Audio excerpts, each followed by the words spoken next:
Cette année, 35% des Français se sont plaints d'avoir eu mal au dos. Est-ce que ça vous concerne? On en parle tout de suite avec mes invités.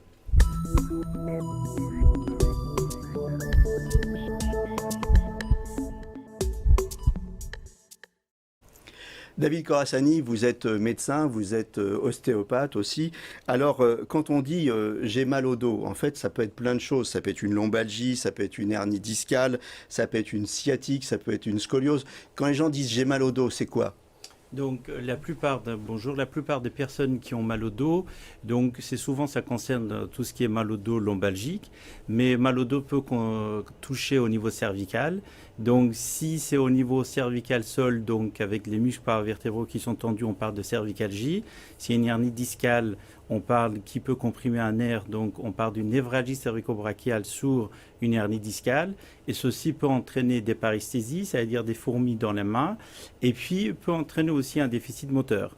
Ensuite, on peut avoir des douleurs au niveau dorsal, donc dorsal et costal. On parle de dorsocostalgie, donc des douleurs en fait qui sont assez vives au niveau dorsal, et puis on le retrouve au niveau costal. Et si les douleurs descendent, on va dire plus bas au niveau lombaire, on parle de lombalgie. Donc ceci, ça peut être une lombalgie aiguë et au-delà de 3 mois, on parle de lombalgie chronique. C'est le thème que je vais développer.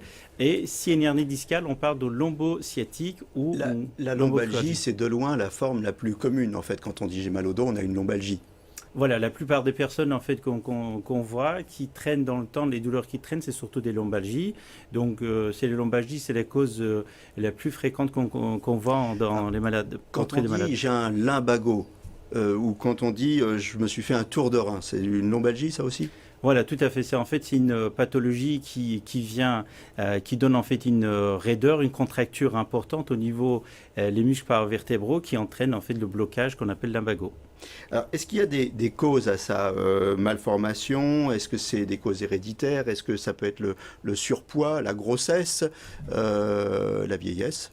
Voilà, donc en fait, moi je vais développer surtout lombalgie chronique, puisque c'est mal de dos, c'est très vaste, et je vais parler en fait de l'approche que j'ai au niveau de mal de dos, qui entraîne justement des raideurs au niveau dorsal, des raideurs au niveau de sacro-iliaque, et puis ceci entraîne une sursollicitation au niveau de cervical et au niveau lombaire. Donc les causes sont fréquentes, surtout on parle des causes au niveau du dos, au niveau du travail. En 2015, on a dénombré 167 000 accidents de travail pour un motif de lombalgie. La lombalgie liée au travail représente 20% des accidents de travail, soit plus de 7% sur 10 ans. C'est quoi? C'est des faux mouvements ou c'est des mauvaises postures? Donc là, au niveau de travail, c'est souvent on appelle des troubles musculo-squelettiques qui sont liés souvent au travail chez des gens qui ont déjà une pathologie préexistante. D'accord. Et alors, quelqu'un qui a un travail de bureau, qui est assis et qui est mal assis toute la journée, à la fin, il a mal au dos, dans le bas du dos, c'est une lombalgie aussi? On peut parler de lombalgie, oui, bien sûr. Bon. Qu'est-ce qu'on peut faire en fait pour essayer de prévenir ça? Il y a un travail sur la posture, il faut se muscler, qu'est-ce qu'il faut faire? Donc évidemment d'abord ce qu'il faut c'est faire un travail global, c'est une approche posturale globale qu'il faut envisager. Pour ceci les conseils sont simples, si on a déjà une lombalgie chronique qui est installée, donc on conseille de commencer à faire de Qigong ou Tai Chi et puis en parallèle la marche dans la piscine.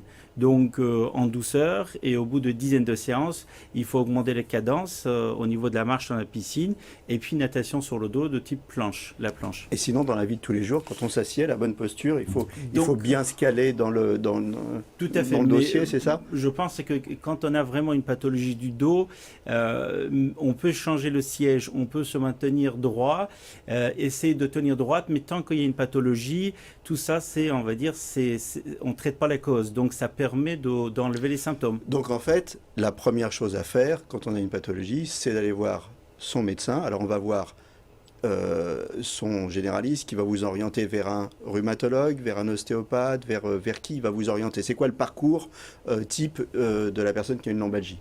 Voilà, donc d'abord 90% des pathologies des lombalgies, donc ça passe au bout de 3 mois. Et certaines pathologies, voilà, donc il y a une grande partie qui partent en fait, qui a plus de douleur. Mais comme je vous ai dit tout à l'heure, c'est pas parce qu'on a pas mal qu'on est guéri. c'est la douleur disparaît. Et puis, c'est vrai qu'on n'a pas une culture par rapport au rachis, c'est-à-dire tout ce qui est pathologie du dos, on court vers le médecin quand vraiment des douleurs nous dépassent, c'est-à-dire dépassent certaines limites. Mais la meilleure chose, c'est d'entretenir, comme vous l'avez dit, en fait, au niveau du dos, et cet entretien permet d'éviter les pathologies par la suite. Pour bien comprendre ce que c'est qu'une lombalgie, on a quelques diapositives. Je vais vous demander de les commenter. Alors, une lombalgie, allez-y, qu'est-ce que c'est? Expliquez-nous. Donc, en fait, le rachis est constitué des disques et des muscles, et ils ont un rôle amortisseur global qui permet en fait de donner une souplesse au niveau des vertèbres, au niveau de rachis, et qui permet justement d'avoir cette souplesse qu'on a besoin dans la vie. Et puis ce qu'on constate par la suite, si vous bien regardez celui d'après, donc on constate souvent ce que je constate chez les patients qui ont une lombalgie chronique avec des pathologies, une hernie discale, canal lombaire étroit, c'est qu'on constate souvent qu'il y a une raideur au niveau thoracique et au niveau charnière dorso-lombaire, ce que vous voyez en bleu, et puis une raideur au niveau sacro-iliaque et au niveau des hanches. C'est-à-dire que là, en clair, ça se plie plus bien comme il faut, ça reste... C'est-à-dire, si vous voulez, c'est que, vous savez, c'est comme si vous aviez, vous aviez les vertèbres, une partie des vertèbres, une partie de mobilité articulaire vertébrale, on va dire, de rachis qui est limitée, et cette limitation va entraîner une sursollicitation, vous pouvez voir sur le diapo d'après, c'est que ici il y a une sursollicitation en rouge au niveau cervical et au niveau lombaire. Donc évidemment, quand on a une pathologie, une hernie discale, une douleur sciatique, une cruralgie, on tente en fait d'aller traiter où on a mal, mais à vrai dire, le constat que j'ai depuis quinzaine d'années qu'on fait la recherche et puis on cherche la vérité et on constate que la meilleure chose c'est d'aller traiter où il y a la raideur, non pas où il y a une sursollicitation, puisque si on vient... C'est la raideur qui est la cause en fait de la sursollicitation, c'est ça, c'est ce que vous nous dites. C'est ce que moi je constate, au moins au niveau de traitement, je viens traiter les raideurs qui permet d'avoir des résultats qui sont probants, qui durent dans le temps. Alors, aujourd'hui, on a des outils très performants pour essayer de comprendre en fait ce qui se passe quand on a mal au dos. Et notamment, au dernier salon de la radiologie, on a tourné un petit reportage sur une société française qui s'appelle EOS Imaging. On va voir ça, puis vous allez nous le commenter après. EOS Imaging a développé un matériel d'imagerie du squelette qui est complètement unique au monde, qui a un certain nombre de particularités, et en particulier celle d'être à très basse dose d'irradiation, c'est de la radiographie à très basse dose d'irradiation, biplan, c'est-à-dire qu'on fait un face et un profil du patient en simultané, et en corps entier.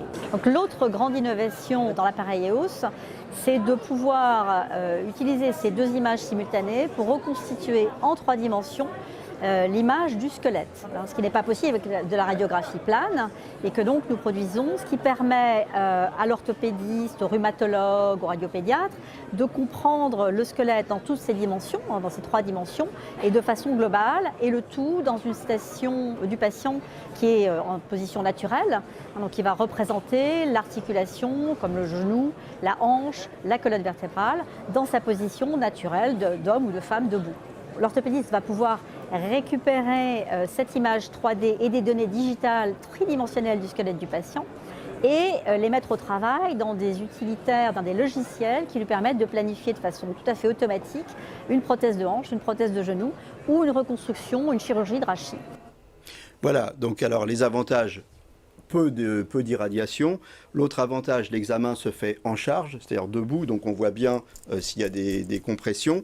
Et puis après, on peut manipuler tout ça en 3D. C'est utile dans votre exercice au quotidien, ça? Donc, j'ai souvent, comme je vous ai indiqué tout à l'heure, c'est qu'on a des patients qui ont une pathologie posturale, surtout au niveau dorsal, c'est-à-dire on trouve une kyphose importante, et puis des raideurs au niveau bassin. Et l'avantage d'EOS, ce que je constate, j'utilise depuis à peu près 5 ans, ça permet de faire une analyse posturale globale avec une irradiation qui est minime et qui permet de suivre les patients. Donc on a un cas clinique, justement, j'avais un jeune... Oui, un cas clinique d'un patient voilà, tout à fait, un patient que j'ai suivi, justement, c'est un cas qui est un patient de 17 ans que j'ai vu à peu près 5 ans, qu'on a traité en parallèle avec un kinésithérapeute avec cette technique, avec PCP thérapie. Donc, comme vous pouvez voir, en fait, à gauche, il a une kyphose qui est à 60 degrés. Et puis, on constate, à peu près un an après, on a une radiographie de contrôle qui a été faite par le même cabinet, justement par ce système OS, qui permet de voir une amélioration significative, puisque c'est 17 degrés d'amélioration au niveau syphose. Donc, c'est un adolescent qui devait avoir une arthrodèse dorso-lombaire. Donc, sur, en fait, 3 chirurgiens, il y en a un qui voulait l'opérer et la famille a préféré justement de ne pas opérer. Donc, on le suit toujours avec cette technique qui est intéressante. Cette technique, alors justement, parlons-en. Cette technique, vous l'avez mis au point. Ça s'appelle le PCP. Point continu de pression, je pense que c'est ce que ça veut dire. Et donc, elle se pratique. Vous allez nous expliquer comment ça marche, mais c'est avec cet appareil, en fait, qui permet d'utiliser le poids du corps pour venir exercer une pression plus importante et continue sur l'endroit que vous voulez traiter. C'est ça ? Voilà, tout à fait. Donc, je le montre, l'appareil. Tout à fait. Donc, moi, je suis à la base, j'ai fait la médecine générale, et puis après, j'ai fait assistanat en rhumatologie, médecine physique, et j'ai constaté lors de ma pratique à l'hôpital avec tous les outils que j'avais, c'est-à-dire tout ce qui est conventionnel, l'ostéopathie, infiltration, il y avait certaines pathologies qu'on ne pouvait pas soulager. Donc, ce qui est arrivé, en fait, j'ai essayé de les traiter en fait avec des pressions fortes avec mon pouce et coude. Donc, c'était efficace il y a une quinzaine d'années. Le problème, c'est que j'ai eu personnellement des soucis qu'on trouve chez les thérapeutes, c'est-à-dire des pathologies, troubles musculo-squelettiques au niveau de mon pouce et coude. Et ce qui a entraîné... À force de soigner les gens, les thérapeutes eux-mêmes ont des pathologies. Tout à fait. Ouais. Donc, c'est ce qui arrive chez la plupart des thérapeutes manuels. Donc, ce qui a fait que j'ai cherché à me soulager et puis en mettant, en fait, en développant ce dispositif et puis les protocoles, ça a permis en fait justement d'avoir un confort pour moi. Et ce qui était très intéressant, donc on a une dizaine d'années de recul maintenant, c'est qu'on a des résultats au niveau de certaines pathologies chroniques qu'on n'avait pas ces résultats au niveau de comment dire, la médecine traditionnelle ou ostéopathique. Je regarde votre appareil, je regarde le mien. Alors moi j'ai une petite tête avec deux excroissances, vous avez une tête différente. Donc en fait il y a des embouts différents et ça correspond à quoi? Aux différentes pathologies, c'est ça, et aux différents points? Voilà, tout à fait. Là vous avez un embout, en fait il y a 8 doigts, cela permet en fait d'avoir une zone plus large. Les premières séances on utilise cette tête-là pour faire, et on appelle les protocoles pression continue profonde détente release globale de la tête aux pieds. Cela permet en à peu près 3 à 5 minutes de faire une analyse globale, une détente globale. Et puis ensuite, on vient toujours travailler avec ceci en profondeur. Et dès qu'on veut aller traiter, par exemple, une tendinopathie au niveau coiffe rotature, c'est-à-dire une sus-épineux, on l'utilise à 2 doigts. Ou quand on veut traiter une tendinite au niveau moyen fessier, donc quand on veut aller vraiment en profondeur. Donc avec ça, on traite les tendinites, les tendinopathies chroniques, les lombalgies chroniques, en fait tout ce qui est pathologie au niveau lombaire, canal lombaire étroit, donc on a de recul depuis à peu près 8 ans. Et puis on a des résultats des pathologies, je tiens à signaler, des pathologies où ça touche au niveau tendon des muscles globalement, qui s'appelle fibromyalgie. Oui, on a d'excellents résultats. Plus graves, où là vous avez vraiment tout à fait. On a des résultats inhabituels avec recul depuis quelques années. Donc voilà. Mais alors, pas que vous soignez des gens qui sont malades, mais avec le PCP, vous suivez des sportifs aussi. Voilà, tout à fait. Donc, nous intervenons depuis à peu près 5 ans aux Étoiles du Sport. Donc, on traite les sportifs de haut niveau. Donc, cette année, on avait une équipe de 16 personnes avec qui on est allé pour traiter les sportifs de haut niveau. Ce qui est très intéressant, les sportifs de haut niveau, ils connaissent très bien leur corps. Et puis, on est ravis de pouvoir en fait les soulager. Alors, on arrive bientôt au terme de cette émission. Où est-ce qu'on peut se faire soigner par PCP thérapie? Est-ce qu'il y a un diplôme spécial? Comment ça fonctionne? Qui peut soigner en PCP thérapie? Dites-nous. Voilà, donc, et où on peut se renseigner? Tout à fait. PCP thérapie, donc on a un site internet que vous pouvez trouver, pcpthérapie.com. La technique PCP thérapie est destinée aux médecins ostéopathes, kiné-ostéopathes, et les ostéopathes, c'est-à-dire tout ce qui est professionnel de santé et puis les ostéopathes. Et puis, donc, vous pouvez trouver sur le site internet où trouver un PCP thérapeute. On a à peu près au-delà de 250 PCP thérapeutes en France. Eh bien, écoutez, je vous remercie. J'espère que grâce à vous, on n'en aura pas plein le dos. Hein, et que, donc, on va aller mieux. À bientôt sur le plateau de Capital Santé. Et d'ici là, portez-vous bien. Très bien. Merci.